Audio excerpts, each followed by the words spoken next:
أعوذ بالله من الشيطان الرجيم. بسم الله الرحمن الرحيم. وما خلقت الجن والإنس إلا ليعبدون ما أريد منهم من رزق وما أريد أن يطعمون إن الله هو الرزاق ذو القوة المتين. پیش خدمت ہے شرح کتاب التوحید لفضیلۃ الشیخ عبداللہ ناصر رحمانی حافظہ اللہ۔ تو شیخ کی کتاب کا آغاز ہو چکا ہے، اور پہلا باب جیسا کہ میں نے عرض کیا یہ توحید کے وجوب میں ہے۔ عقیدہ توحید فرض ہے، واجب ہے، اس کے بغیر کوئی چارہ کار نہیں۔ اس کی پہلی دلیل اللہ تعالیٰ کا فرمان وما خلقت الجن والانس الا لیعبدون، ہم نے نہیں پیدا کیا انسانوں اور جنوں کو مگر صرف اپنی عبادت کے لیے، عبادت کے لیے اور میری عبادت کے لیے۔ دو چیزیں، یہ خالی عبادت نہیں، ورنہ عبادت مشرکین مکہ بھی کرتے تھے، لات و منات اور عزا کی۔ وہ عبادت قابل قبول نہیں ہے، وہ عبادت شرک پر قائم تھی، عدم توحید پر قائم تھی۔ اور جو عبادت قابل قبول ہے اس کی اساس توحید باری تعالی، لیعبدونی کسرہ ہے نون کے نیچے، میری عبادت کرے۔ یعنی دو چیزیں واضح ہو رہی ہیں، عبادت کرے اور میری عبادت کرے۔ اب یہ ہم سب کی تخلیق کا مقصد ہے، اللہ پاک نے بیان کیا کتنا موقت یہ مقصد ہے۔ ہمیں بہت سی چیزوں کی ضرورت ہے، ہمارا سانس آنا جانا چاہیے۔ اللہ تعالیٰ نے نہیں فرمایا کہ تمہاری تخلیق کا مقصد سانس لینا ہے، نہیں، سانس آئے یا نہ آئے، ہمیں کھانا بھی چاہیے، مگر یہ نہیں فرمایا کہ تمہاری تخلیق کا مقصد کھانا کھانا، نہیں، کھانا ملے نہ ملے، پانی ملے نہ ملے، امن ملے نہ ملے، وما خلقت الجن والانس الا لیعبدون، میری عبادت مقصود ہے، تمہاری تخلیق کا مقصد یہ ضروری ہے۔ باقی چیزیں موجود ہوں نہ ہوں، حاصل ہوں نہ ہوں، سانس آئے نہ آئے، کھانا ملے نہ ملے، پانی ملے نہ ملے، گزارا ہو سکتا، لیکن یاد رکھو توحید کے بغیر گزارا نہیں ہو سکتا۔ میں نے تمہیں عبادت کے لیے پیدا کیا، اور عبادت بھی میری۔ عبادت کیا ہے؟ عبادت صرف نماز روزے کا نام نہیں ہے، اس کی بہت سی تعریفیں کی گئیں، لیکن ایک تعریف شیخ الاسلام ابن تیمیہ رحمہ اللہ کی بڑی معروف اور بڑی مقبول تعریف ہے، وہ آپ سن لیجئے۔ العبادت اسم جامع، العبادت اسم جامع لكل ما يحبه الله ويرضاه من الاقوال والاعمال الظاهره والباطنه۔ العبادت اسم جامع لكل ما يحبه الله ويرضاه من الاقوال والاعمال الظاہرۃ والباطنہ۔ عبادت ایک بڑا جامع نام ہے، بڑا جامع لفظ ہے، بلکہ مجھے کہنے دیجئے عبادت وہ لفظ ہے جو پورے دین کا محور ہے، پورے دین کی بنیاد ہے، ایک بڑا جامع نام۔ لکل ما یحبہ اللہ ویرضاہ من الاقوال، کس چیز کا نام ہے؟ اللہ تعالی پسند فرماتا ہے اور محبت فرماتا ہے جس قول سے، جس بات سے، جو بات کہنی اللہ کو پسند ہے، جس میں اللہ کی رضا ہے، وہ بات کہنا عبادت ہے۔ اور وہ عمل جو اللہ کو پسند ہے وہ عمل کرنا عبادت ہے، خواہ وہ ظاہری ہو یا باطنی۔ ظاہری عمل کیا ہے؟ جو لوگوں کو دکھائی دیتا ہے، جیسے نماز ہے، حج ہے۔ باطنی عمل کیا ہے؟ دل کے اعمال، اخلاص ہے۔ التقوی ہاں ہونا، تقوی یہاں ہے، یہ باطنی عبادت ہے۔ تو ان سارے امور میں جو چیز اللہ کو پسند ہے وہ عبادت ہے۔ تو اس سے کیا ثابت ہوا کہ ہم نے اپنی زبان سے کیا کہنا ہے؟ وہ بات جو اللہ کو پسند ہے۔ کیوں؟ ہمارا مقصد تخلیق اس کی عبادت ہے۔ کہتے ہیں پہلے تولو پھر بولو، یہ نہیں کہ جو چاہے کہتے پھریں۔ دیکھو شریعت کتنا آپ کا میدان محدود کر رہی ہے۔ اسی معنی میں رسول اللہ صلی اللہ علیہ وسلم کا فرمان ہے الدنیا سجن المؤمن و جنت الکافر، دنیا مومن کا قید خانہ ہے کافر کی جنت ہے، جو چاہے کرتا پھرے، لیکن مومن یہاں مقید ہو کر رہتا ہے۔ آپ زبان آپ کی اپنی ہے، مگر اس کے آپ مالک نہیں ہیں، مالک اللہ ہے۔ اس زبان کا تصرف آپ نے اللہ کی رضا کے تحت کرنا ہے۔ اس سے کیا کہنا ہے، کیا بولنا ہے، جو بول اللہ کو پسند ہے، یہ عبادت۔ اب غیبت اللہ کو پسند ہے نہیں، یہ نہیں کرنی، یہ عبادت نہیں۔ نمیمہ، چغلی، بہتان ترازی، دروغ گوئی اللہ کو پسند نہیں ہے۔ ان سارے امور میں زبان کو بند رکھو، یہ بند رکھنا عبادت ہے، اور یہ بولنا معصیت ہے۔ کیا بولنا ہے، جو بول اللہ کو پسند ہے۔ اس لیے ہم نے قدر تفصیل عرض کر دی تاکہ عبادت کی جامعیت آپ کے سامنے واضح ہو جائے۔ دیکھیں، اگر کوئی بول آپ اللہ تعالیٰ کی مرضی کے خلاف بول دیں، اس کا کیا نقصان ہو سکتا ہے؟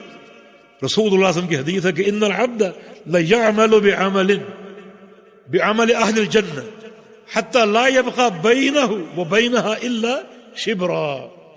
ایک شخص جنت والے عمل کرتا ہے اتنے زیادہ کہ اس کے اور جنت کے درمیان صرف ایک بالشت کا فاصلہ باقی بچتا ہے، صرف ایک بالشت۔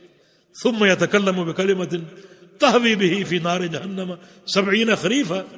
اتنا قریب پہنچ کر اپنی زبان سے ایک بول ایسا بولتا ہے کہ وہ ایک ہی بول اس کو جہنم میں 70 سال نیچے پھینک دیتا۔ تو پھر کیا اس سے ثابت ہوا کہ کیا ہم اپنی زبان کے استعمال میں خود مختار ہیں، یا زبان کے استعمال میں ہم پر عبادت کی پابندی ہے؟ پابندی۔ اس سے کیا بولنا ہے، جو بول اللہ کی رضا میں، جو اللہ کو پسند ہے، جو بڑا کارگر بول ہو۔ یہ باتیں بعض اوقات قیامت تک کے لیے صدقہ جاریہ بن جاتی۔ ایک مثال دیتا ہوں آپ۔ محدث اسحاق بن راہوے رحمہ اللہ تعالی تشریف فرماتے، ان کے سامنے ان کے شاگرد بیٹھے ہیں، ان میں سے ایک شاگرد امام بخاری رحمۃ اللہ علیہ، اسحاق بن راہوے نے کہا کہ کاش کوئی ایسا شخص پیدا ہو جو ایک کام کر جائے۔ وہ کام کیا ہے؟ ایک کتاب لکھے جو صرف صحیح حدیثوں پر مشتمل ہو، صرف صحیح حدیثوں پر۔ یہ ایک چھوٹا سا کلمہ، ایک زبان کا بول تھا۔ امام بخاری فرماتے ہیں کہ وَقَرَ ذَلِكَ فِي قَلْبِي، یہ بات میرے دل میں بیٹھ گئی، یہ کام میں کروں، اور اللہ نے توفیق دی۔ مشاورت کس کی تھی؟ راستہ کس نے دکھایا؟ صرف زبان کا ایک بول، کتاب تیار ہو گئی۔ اب الدال علی الخیر کفاعلہ، جو خیر کی رہنمائی کرے وہ اس خیر کو کرنے جیسے والا ہے۔ جیسے ایک شخص وہ کام کرتا ہے جو اس کو اجر ملتا ہے، جو اس کی رہنمائی کرتا ہے اس کو بھی اس کے برابر اجر ملتا ہے۔ تو ایک ہی بول کہاں سے کہاں لے گیا۔ تو یہ ہے زبان کا اچھا استعمال، یہ عبادت ہے۔ تو اس کو عبادت قرار دے کر سوچ کر بولو کیا بولنا ہے۔ اسی لیے نبی علیہ السلام کی حدیث ہے کہ خصلتان ہما اخف علی الظہر واثقل فی المیزان، دو خصلتیں پشت پر ہلکی، یعنی کرنا آسان ہے، مگر جب کل قیامت کا دن ہوگا تو اللہ کے میزان میں بڑی بھاری ہوں گی۔ دو خصلتیں کرنے میں آسان ہے، مگر کل اللہ کے میزان میں وہ نیکی بہت بھاری ہوں گی۔ وہ کیا ہے؟ طول الصمت والخلق الحسن، ایک لمبی خاموشی، انسان کم بولے اور زیادہ خاموش رہے۔ یہ کرنے والے بہت تھوڑے لوگ ہیں، مگر یہ نیکی حالانکہ خاموش ہے، بولنا عمل ہے، خاموشی عمل نہیں، مگر شریعت میں یہ خاموشی اتنی پسندیدہ ہے کہ ایسے انسان کی یہ خاموشی اللہ کے میزان میں بڑی بھاری ہوگی۔ اور دوسرا والخلق الحسن، اچھے اخلاق، اچھے اخلاق، اثقل شیء فی المیزان الخلق الحسن، اللہ کے میزان میں سب سے بھاری عمل اچھے اخلاق۔ تو شیخ الاسلام کی تعریف کی وضاحت ہم نے کر دی، اور پھر اس کے بعد اعمال، خواہ وہ ظاہری یا باطنی، یہ اعمال بھی اللہ کی رضا کے تحت ہو، یہ اعمال بھی اللہ تعالیٰ کی رضا کے تحت ہو۔ اب آپ کے ذہن میں ایک سوال ہوا کہ اللہ کی رضا ہم کیسے جانیں؟ ہم کیسے جانیں کہ اللہ تعالیٰ کس عمل سے راضی ہے اور کس سے ناراض ہے؟ ہم کیسے جانیں؟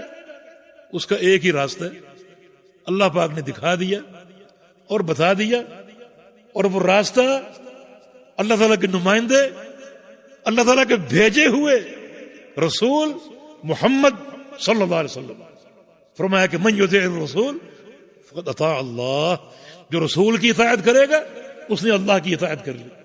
یہ اللہ کا دکھایا ہوا راستہ. تو اللہ کی رضا ہم کیسے معلوم کریں؟ اللہ کے نبی کے ذریعے. اللہ راضی ہو جائے گا. قل ان کنتم تحبون اللہ فاتبعونی یحببکم اللہ.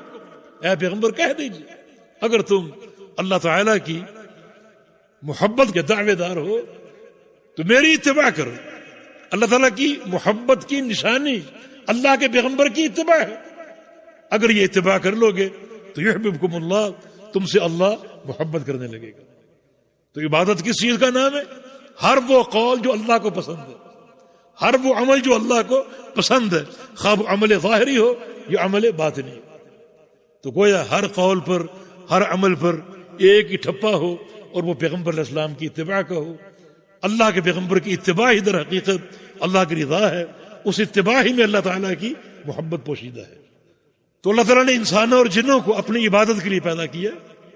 یہ مقصد تخلیق ہے جس سے فرضیت ظاہر ہو رہی ہے، واضح ہو رہی ہے، اور کوئی مقصد نہیں. حالانکہ اس سے بڑے جو ہیں وہ مقاصد انسان کے سامنے آتے ہیں: کھانا پینا، مزدوری کرنا، کاروبار کرنا، سانس لینا، سانس روکنا، یہ سارے مقاصد. مگر اللہ پاک فرماتا ہے کہ نہیں، ان سب کے بغیر گزارا ہو سکتا ہے، لیکن جو مقصد تخلیق توحید ہے، میری عبادت ہے، اس کے بغیر تمہارا کوئی گزارا نہیں، کوئی گزارا نہیں. کیوں؟ اگر توحید نہیں ہوگی، کوئی خلل ہوگا، کوئی اضطراب ہوگا تو دائمی جہنم کا عذاب برداشت کر لو گے. جہنم کا دائمی عذاب. وما هم بخارجین من النار، کون برداشت کرے گا؟ فرمایا کہ نارکم ہذہ جزء من 70 جزء من نار جہنم. یہ دنیا کی آگ ہے، جہنم کی آگ اس سے 70 گنا زیادہ گرم. دنیا کی آگ کو چھو کر دیکھ لو، جہنم کی آگ کا اندازہ ہو جائے گا. بعض سلف صالحین لوہار کی پھٹی کے پاس جا کر بیٹھتے اور لوہا گرم ہوتے ہوئے دیکھتے.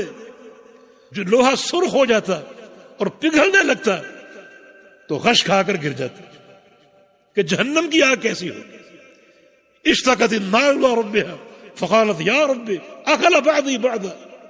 جہنم نے اللہ کے دربار میں شکوہ دائر کیا کہ یا اللہ میرے اندر اتنی تیزی، میری آگ مجھے کھا رہی، میری آگ مجھے کھا رہی. بتاؤ پھر توحید کے بغیر گزارا ہے؟ وما هم بخارجین من النار، شرک کرنے والے کبھی جہنم سے نہیں نکل سکیں گے. ایک دائمی عذاب، کتنا تکلیف دے عذاب. تو اللہ کے بندو، توحید اور اس کا فہم، اس کا اختیار کرنا اور قبول کرنا، اس کا اقرار کرنا، دل سے اس کی تصدیق کرنا اور اپنے عمل سے اس کا اظہار کرنا، یہ انتہائی ضروری ہے. وتعاونوا على البر والتقوى ولا تعاونوا على الإثم والعدوان واتقوا الله إن الله شديد العقاب.